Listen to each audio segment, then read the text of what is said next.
নমস্কার, কলিস cooking with লাইফস্টাইলে আপনাদের অনেক অনেক স্বাগত জানাই।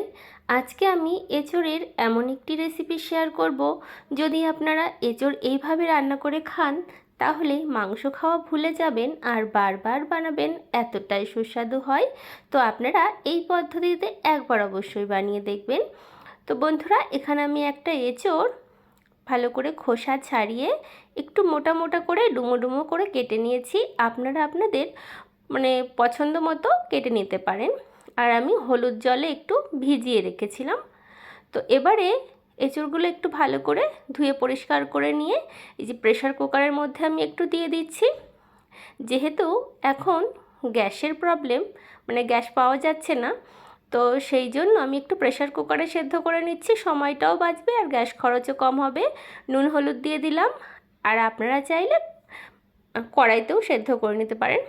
এবারে একটু জল দিয়ে দিচ্ছি পরিমাণ মতো, দিয়ে প্রেশার কুকারের ঢাকনাটা বন্ধ করে আমি 3টে সিটি দিয়ে নেব। আর এইভাবে আপনারা একটু এঁচোড়টা শক্ত রেখে যদি সেদ্ধ করেন তাহলে কিন্তু এঁচোড়গুলো একটাও ভাঙবে না, সব কটাই কিন্তু রান্নার পরে গোটা গোটা থাকবে। তো বন্ধুরা দেখুন, এঁচোড় কত সুন্দর নরম হয়ে গেছে আর গোটা গোটাও কিন্তু আছে। এবার এঁচোড়টাকে জল ঝরিয়ে নেব। এখানে কিছুটা রসুন নিয়েছি, আর হাফ ইঞ্চির মতো আদা, আর একটা মিডিয়াম সাইজের টমেটো। এখানে নিয়েছি 5-6টা গোলমরিচ, 2টো এলাচ, লবঙ্গ আর দারচিনি, 2টো কাঁচা লঙ্কা দিয়ে দিলাম। জল দিয়ে সুন্দর একটা মিহি পেস্ট করে নিয়ে আসলাম। তো পেস্টটা ঠিক দেখুন এরকম হয়েছে। আর এইভাবে এই সমস্ত মশলার সাথে গরম মশলা দিয়ে দেবেন, এতে ফ্লেভারটা ভীষণ ভালো হয় আর খেতেও দুর্দান্ত হয়। আর এখানে একটা গুঁড়ো মশলা আমি জলে ভিজিয়ে রেখেছি ধনে, হাফ চামচ ধনে, হাফ চামচ জিরে গুঁড়ো আর লঙ্কার গুঁড়ো। গুঁড়ো মশলাগুলো জলে ভিজিয়ে রাখলে বাটা মশলার মতো হয়ে যায়। তো এবারে কড়াইতে আমি সর্ষের তেল দিয়েছি। তেলটা গরম করে একটা আলু ডুমো ডুমো করে কেটে নিয়েছি, নিয়ে তেলের মধ্যে একটু লাল লাল করে ভেজে নিচ্ছি। আপনারা চাইলে আলুটা আরও বড় করে দিতে পারেন আর আলুটা সেদ্ধও করে নিতে পারেন। এবারে ভাপিয়ে রাখা এঁচোড় আমি দিয়ে দিলাম। আলুর সঙ্গেই আমি ভালো করে একটু সময় নিয়ে লাল লাল করে ভেজে নেব।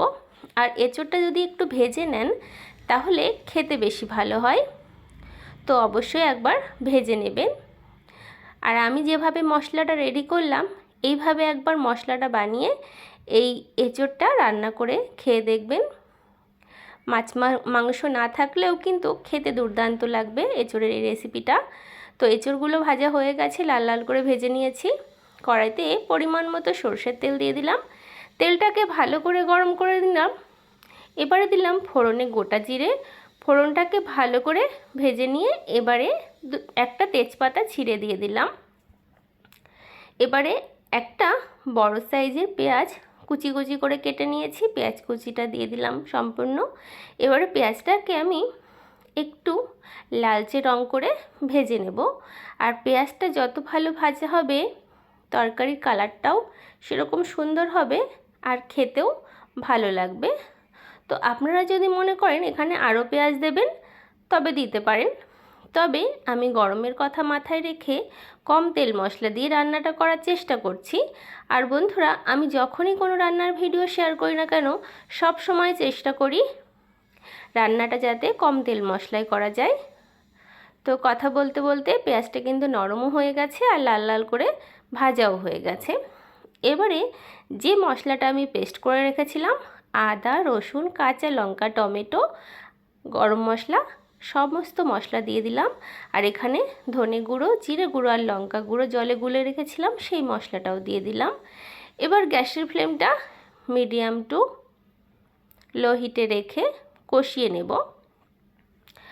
আর যেহেতু সমস্ত মশলা আমি একসঙ্গে কষাচ্ছি তো সেই জন্য একটু সময় নিয়েই কষাবো।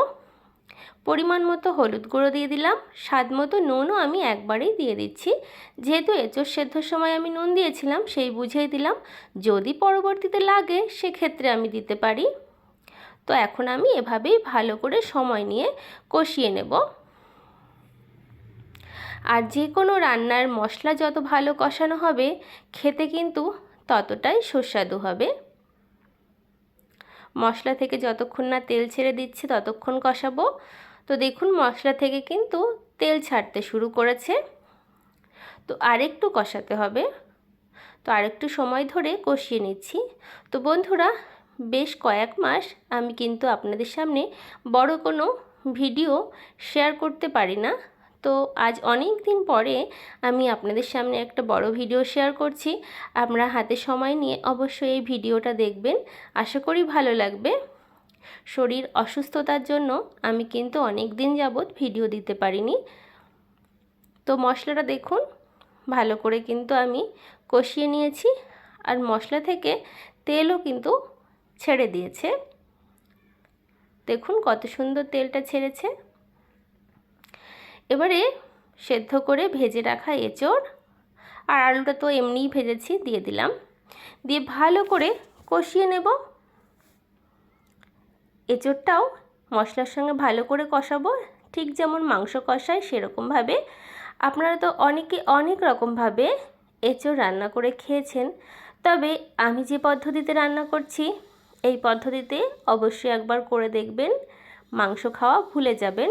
আর এঁচোড়ের এই এক তরকারিতেই সমস্ত ভাত খেয়ে নেবেন, আর বারবার কিন্তু এইভাবেই রান্না করে খেতে ইচ্ছা করবে, এতটাই ফ্লেভারযুক্ত হয় রান্নাটা।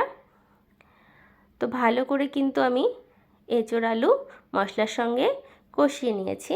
তো আপনাদের রেসিপিটি ভালো লাগলে অবশ্যই লাইক, শেয়ার, কমেন্ট, সাবস্ক্রাইব করে পাশের বেল আইকনটা প্রেস করতে একদম ভুলবেন না। এখানে আমি গরম জলের ব্যবহার করছি। মাংস, ডিম কিংবা এঁচোড় যাই হোক না কেন, একটু গরম জল দিলে রান্নাটা কিন্তু খেতে ভালো হয় আর কালারটাও ভালো হয়।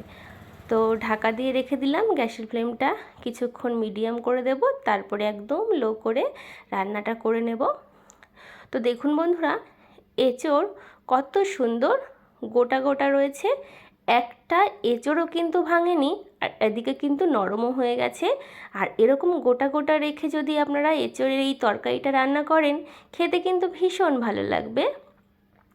অবশ্যই এরকমভাবে ট্রাই করবেন, এঁচোড়টা একটু কম সেদ্ধ করে রান্না করবেন আর ভেজে নেবেন, দেখবেন আপনাদেরও এঁচোড়ের তরকারি যাদের ভেঙে যায় ঠিক এরকম গোটা গোটাই থাকবে। এবারে উপর থেকে একটু গরম মশলা গুঁড়ো দিচ্ছি। আপনারা যদি মনে করেন গরম মশলা দ্বিতীয়বার আর দেবেন না, নাও দিতে পারেন, তবে আমি একটু গুঁড়ো মশলাটা আবার দিলাম, এতে টেস্টটা আরও বেশি হবে। আর আপনারা যদি চান এই রান্নায় একটু মিষ্টি দিতে পারেন, তবে আমাদের সমস্যা আছে বলে তো সেই জন্য আর মিষ্টি বা চিনি দিলাম না। গরম মশলা দিয়ে গ্যাসের ফ্লেমটা লো করে ঢাকা দিয়ে রেখে দেব কিছুক্ষণের জন্য। তো দেখুন তরকারির রঙটা কত সুন্দর এসেছে, আর তেল সাইড দিয়ে একদম ভেসে উঠেছে। আর রান্নাটায় কিন্তু আমি খুব বেশি তেল ব্যবহার করিনি, আশা করি আপনারা দেখেই বুঝতে পারছেন। গরম গরম ভাতের সাথে অথবা রুটির সঙ্গে এই তরকারিটি খেতে দুর্দান্ত লাগে। তো বন্ধুরা, আমার কিন্তু এঁচোড়ের তরকারি হয়ে গেছে, আপনারা জানাবেন আপনাদের কেমন লাগলো। তো অবশ্যই এইভাবে ট্রাই করবেন, আজ আমাকে জানাবেন। তো আপনারা সকলে ভালো থাকবেন, সুস্থ থাকবেন। আপনাদের সঙ্গে দেখা হবে অন্য ভিডিওতে। আজ তবে আসি, রাধে রাধে।